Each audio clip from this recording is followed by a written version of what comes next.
how much fun was this season as compared to season one for both of you? I mean, it's a fun show.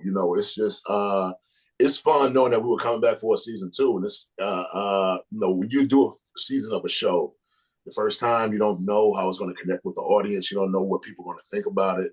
So knowing that people really love the show, we came back with a sense of confidence that we have. So we like, all right, we know what our lane is, we know what our audience is. And it's really great because the audience has even expanded even more.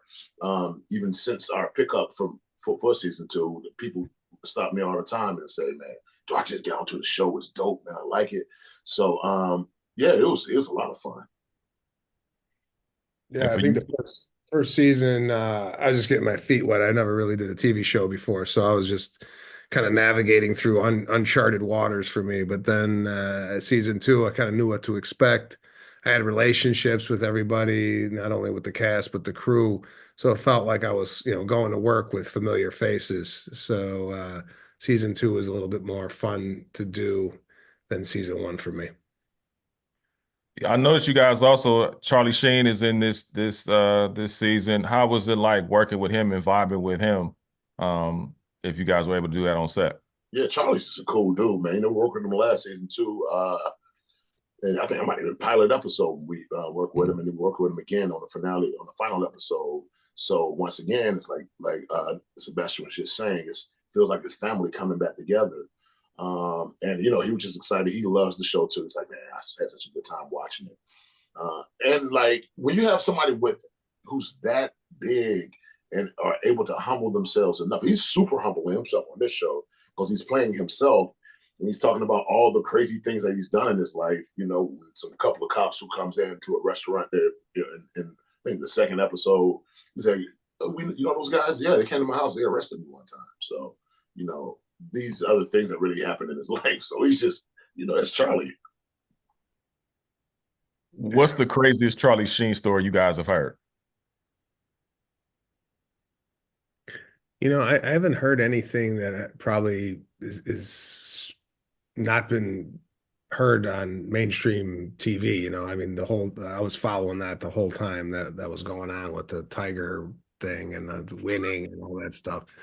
I mean, it's not like he was sitting with us between scenes sharing war stories of him in Hollywood. Although there was a story that we kind of I think is the story of his car going off the cliff. Yes. That was is that season one That's episode one. Yeah. came out of his real life. So we found that interesting.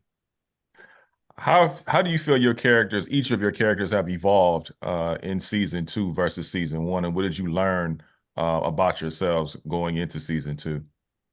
Like when you go on to a second season of a show, the first season is really there to establish the characters, right?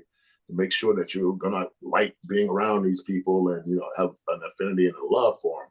So now that we got that out of the way, let's get into their lives for real.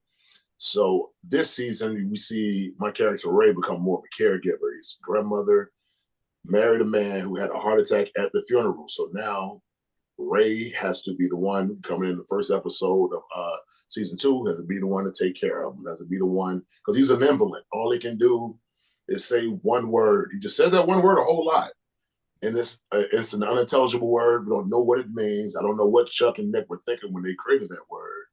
But, Ray is there caregiving. He's there, changing diapers and wiping old man butt and all that type of stuff.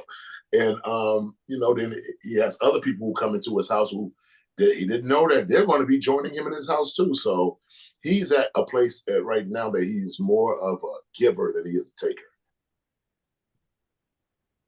I don't know. I don't know if I've evolved or if this character is devolving. He just seems to be getting into an immense amount of trouble and can't get out of his own way. I mean, I feel like his financial distress this season is at an all-time low.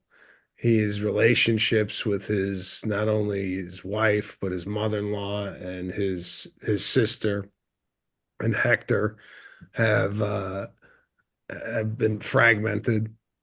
So what I've learned about the character that he's able to be under a lot of stress and seem to handle it pretty well, and come out the other end maybe better than he went in. But yeah, this guy goes through hell for 8 episodes, and it's going to be interesting to see what the hell happens in season 3 because every time I get one of these scripts, I'm like, what the? He's doing what?